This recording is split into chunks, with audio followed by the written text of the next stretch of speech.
Hi, I'm Kevin Polson for Threat Level. Christopher Tarnovsky is a hacker who specializes in hacking smart cards. He was so good at this that he was actually hired by a company that makes smart cards for the satellite TV industry to help them secure their systems from satellite pirates. He's now working independently as a contractor, and last week he opened up his San Diego laboratory exclusively to Wired.com in order to show us his latest technique for circumventing the physical security that protects smart cards from hackers in the first place. So today what we're going to do is we're going to take out this piece of metal, we're going to remove it, we're going to expose it to some acids. The first phase is going to remove the epoxy and actually expose the chip. So this white stuff's going to come off. So basically the plastic's broken down now after about 10 minutes have gone by. First phase of exposure is going to be to get to the actual device inside the substrate. We're going to put acetone in these two beakers. One is going to be the nitric rinse, and then the second beaker will be considered clean, and that'll be the final rinse in ultrasonic. We're going to pull these out and we're going to stick them on the hot plate with some fuming nitric acid, HNO3. Very, very dangerous. It's a very aggressive acid. So I'm going to wash it, I'm going to rinse it.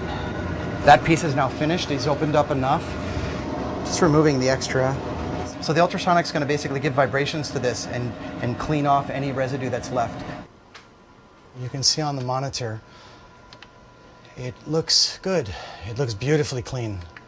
We're going to put the chip back in place. If you look at this chip, there's basically two layers and a third top layer as a security area. So to touch the metal down on that second layer, we're going to burn a hole through it, but we're going to burn a very special hole that I will make with a mask. We just want to coat the top, creating basically a mask. We'll give this some time to dry, and then we're going to use a sewing type of needle being held by a micropositioner to kind of scratch a hole in this area.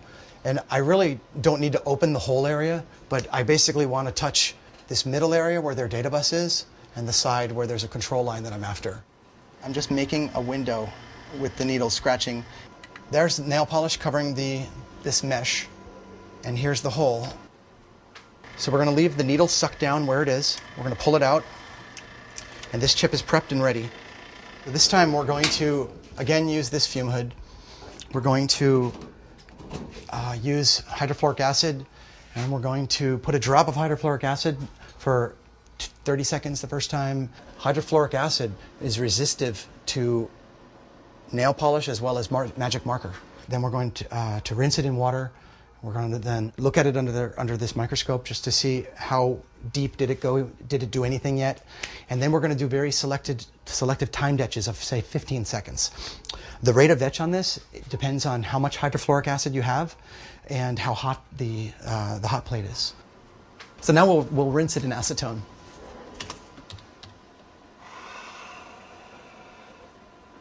So I'm going to really quick, using UV light, expose the lines of this chip.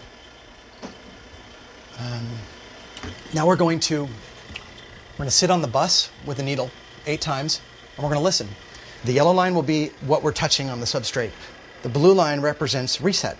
Every time I reset the card, we're going to build a log of where the chip went when it powered up. And you're basically going to see everything. So we're going to take 800 hexadecimal samples.